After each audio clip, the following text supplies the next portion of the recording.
Dogs don't understand basic concepts like moving.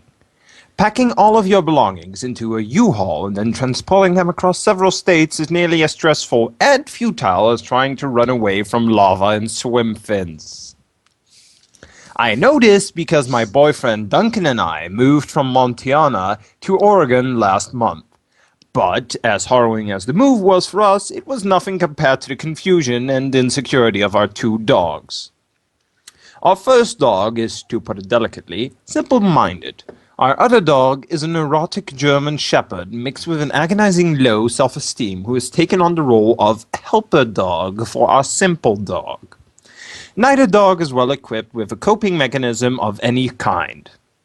When we started packing, the helper dog immediately knew something was going on. I could tell that she knew because she becomes extremely melodramatic when placed in with even a trivial amount of uncertainty. She started following me everywhere, pausing every so often to flop to the ground in an exaggerated, morose fashion, because maybe that would make me realize how selfish I was by continuing to pack despite her obvious emotional discomfort. When the soul-penetrating pathos she was beaming at me failed to prevent me from continuing to put things in boxes, the helper dog became increasingly alarmed. Over the ensuing few days, she slowly descended into a psychological chaos. The simple dog remained as unfazed as ever. Unfortunately for the helper dog, it took us nearly 2 weeks to get everything packed up. By the time we were ready to begin the first part of our 2-day journey to Oregon, she seemed almost entirely convinced that she was going to die at any moment. She spent the entire car ride drooling and shaking uncontrollably.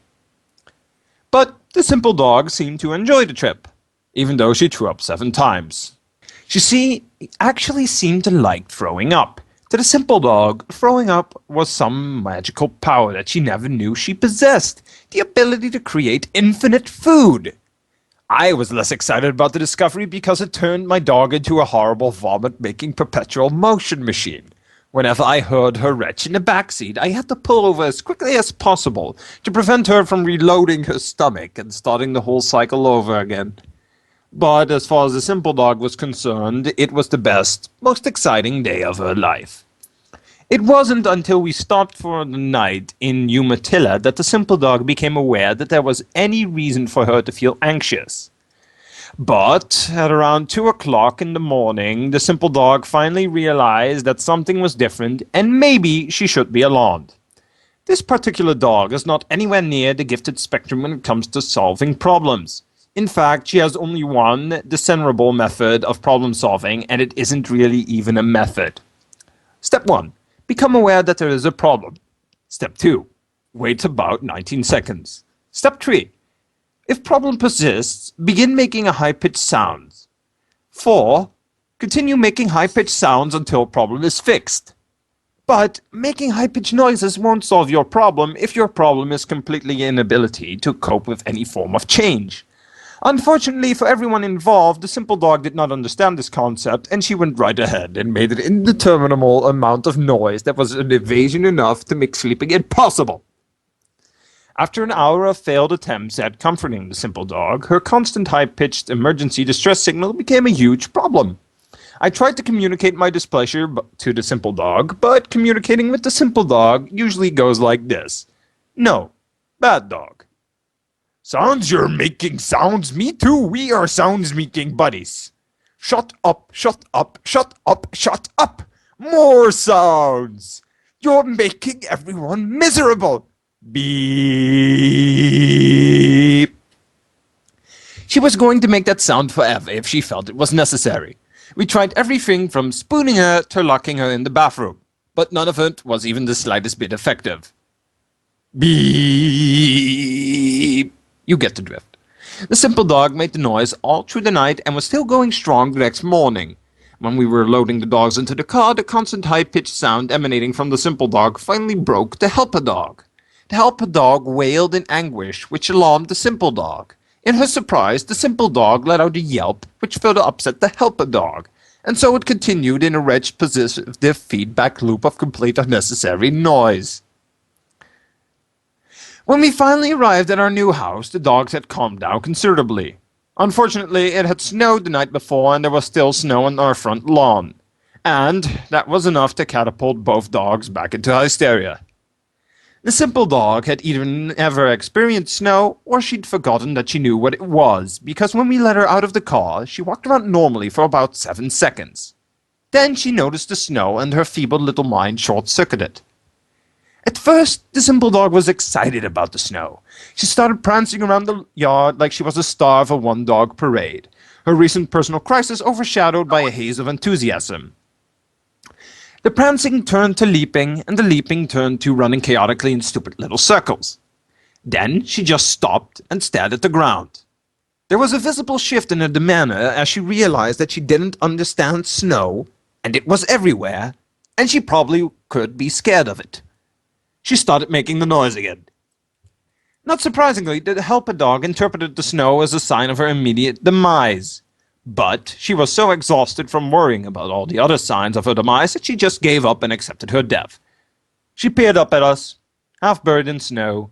Her eyes were filled with pain and helplessness, as if she thought we had summoned the snow for the sole purpose of making her sad. We decided that it would probably be best to bring the dogs inside. As a condition for allowing us to have the dogs in our rental house, our landlady made us promise that we wouldn't let the dogs scratch the wood floors. We didn't anticipate it being a problem because it never had been in the past. But as soon as our dogs set foot in the house, they morphed into perfectly engineered floor-destroying machines. They started sprinting as fast as they could for absolutely no reason, skittering around in circles to avoid running into walls. We finally corralled them into the bedroom and shut the door to give ourselves a little time to regroup and come up with a plan. Until we could get some rugs or convince the dogs that it was unnecessary to sprint around chaotically for no reason, we would need to find some way to prevent them from scratching the floors. What we ended up doing was going to the pet store and buying 2 sets of sled dog booties. It was the only way. It is easy to imagine that a dog who has recently experienced a dramatic upheaval of its former safe and predictable life might not react well to suddenly having strange objects attached to all 4 of its feet. This was most definitely the case with the booties. The helper dog panicked and started trying to rip her booties off with her teeth. I scolded her, and she reacted as if I had ruined her entire life. But, at least immobilizing self-pity kept her from chewing the booties off. The simple dog just stood there and looked at me in a way that would suggest she didn't realize her legs still worked. They had to wear the booties for 2 days. Those 2 days were filled with the most concentrated display of over-emotional suffering I have ever witnessed. The simple dog spent most of her time standing in the middle of the room, looking bewildered and hurt. And the helper dog refused to walk, instead opting to flop her way around the house like a dying fish. The entire ordeal punctuated by the simple dog's high-pitched confusion at that. We were beginning to think that our dogs were permanently broken. Nothing we did helped at all to convince the dog that we had only changed houses and our new house was not in fact some sort of a death camp, and we weren't actually planning on killing them to fulfill an organ harvest ritual. Despite our best efforts, they continued to drift in the sea of confusion and terror, causing only to look terrified and pitiful. But while we were unpacking, we found a squeaky toy that was given to us as a gift shortly before we moved. We offered the toy to the dogs. May have been a mistake. Upon discovering that the toy squeaked when it was compressed forcefully, the simple dog immediately forgot that she'd ever experienced doubt or anxiety in her life. She pounced on the toy with way more force than necessary, over and over and over. The logic behind her sudden change in outlook was unclear. Things that will cause the simple dog to suddenly understand and be at peace with changes in her life. Reassurance and support. No. The fact that there was nothing to be scared of in the first place. No. Time has passed and nothing bad has happened. No. Simple logic. No. There is a toy and it makes noises when it's squeezed. Yes. But at least she was happy again.